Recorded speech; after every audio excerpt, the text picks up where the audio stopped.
Hi, my name's Billy, I read books, and welcome back to my channel Book Reading Billy, and welcome to my June TBR stroke MBR. So my to be read or may be read list of books for June.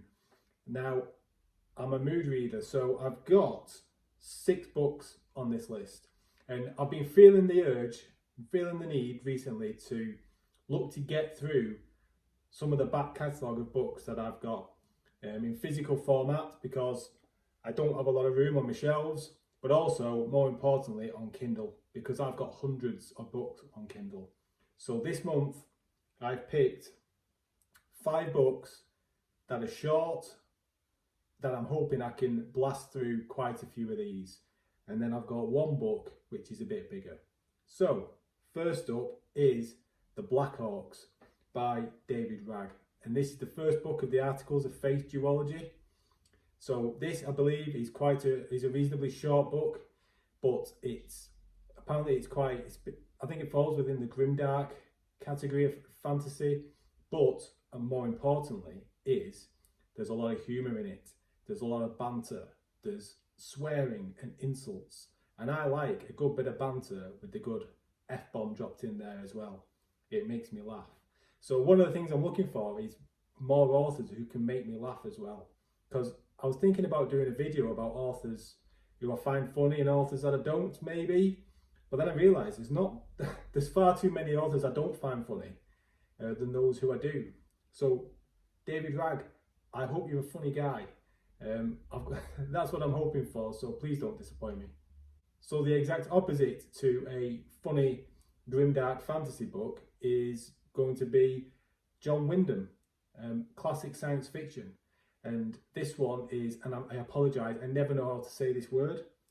The Trouble with Lichen, I don't know how you say it. I don't know anything about this book, but I read Day of the Triffids maybe about a year ago, and I liked it, especially seeing as it's quite an old book. John Wyndham is a classic writer, and sometimes there is some classic books I've read where I just really didn't get on with the writing style. But John Wyndham, I wouldn't have known it was written when it was.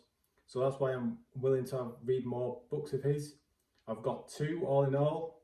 This one's the first one I came across. So I'm going to read it. You know what?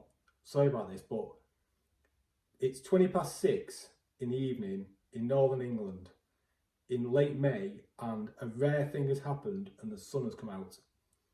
It's coming through the ceiling in my conservatory and it's blinding me, you know what I mean? So of all the things to affect this video, in England at this time, the sun is not really something I was expecting. A physical book I need to get through, and I want to get through to free up some space on my shelves, is The Buried Giant by Kazuo Ishiguro. Sorry if I'm not saying that right, but that's a pretty short book. 360 pages long.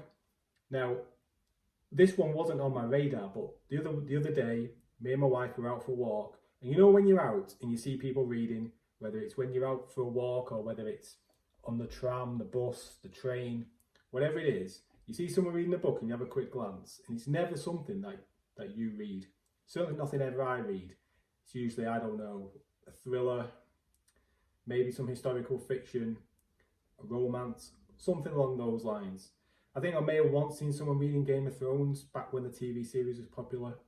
But when I was out for that walk, I saw a guy sat on a bench reading a Kazuo Ishiguro book. It wasn't that one. I didn't see which one it was, because it would have been quite rude trying to go up to him and look at what he was reading. But I thought, you know what? I got this on a book haul not too long ago, which I did I talked a bit more about in a video, which, if I remember, I will link in the description below. He's supposedly a really, really good writer, a really, really good author. #1 bestseller for the Sunday Times. There's a whole host of praise on the back of it. It's got a gorgeous cover. So I think that one is going to get done. It's going to get done in. Which takes me on to another physical book I've got. Again from that book haul video, which I'll link down below. And this is Use of Weapons by Ian M. Banks. Again, quite short. So I've just read, and just not long finished, House of Suns by Alistair Reynolds. And that was my first foray into hard science fiction. hard science fiction. It was a big step up for me, and I enjoyed it. I enjoyed the concepts, and I had a good time with it. So Ian M. Banks is another author who I've had my eye on for a while.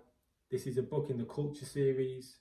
That's a 10-book series, but I'm reliably informed by some of the subscribers and viewers to this channel that I can start these books in any order, and that this is a good place to start.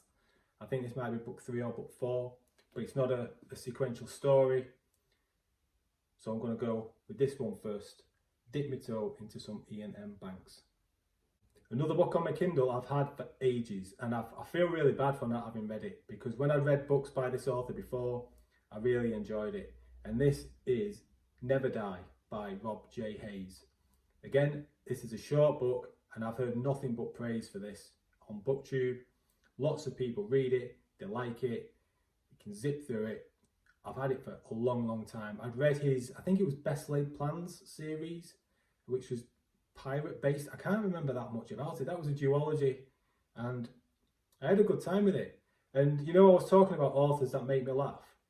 I was thinking back, I'm sure Rob J. Hayes has got some good humour in his stories, but I can't be sure. Maybe it wasn't that memorable, but I'm pretty sure there was some good humour and banter in the Best Laid Plans series. So I don't know whether Never Die will have that in there as well. Hopefully so. But yeah, that'll be my 3rd book by Rob J. Hayes, and I'm looking forward to hopefully getting to it.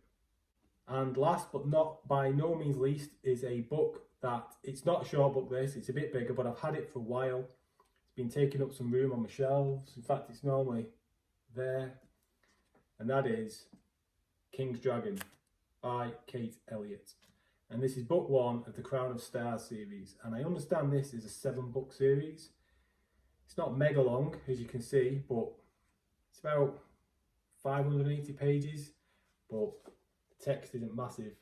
So I've got this one on my list because, like I say, I've had it for quite a while. It's an author I've not read before. I believe it's traditional fantasy, but with a bit more of a modern twist on it, maybe. The only other booktuber I've heard talk about it is Nico from Nico's Book Reviews. He's a big Kate Elliott fan, and I don't know what to expect. I'm hoping I will like this, because it's a 7-book series. She's got other series out there as well. And if flipping sun's coming out again, what's going on? This is England. It's the evening. Go on, go away. Go away. That's better. See, it doesn't last for long. She's got other books out, other series. She's a well-liked author. I'm hoping I like it. It can be another new author to me who I can dive into. It's a 7-book series that I can get stuck into and enjoy, and hopefully have a real good time with. So that's what I'm thinking of reading in June. How many of them I actually get to, I don't know. I'm a mood reader, so I may very well pull something else out of my arse at random. Who knows what will happen. But let me know what you're reading. Have you read any of those books? Which ones do you think I should definitely go for out of those? If you've liked this video, give me a thumbs up, like and subscribe. Talk to me in the comments, and I'll see you again in the next video. Bye.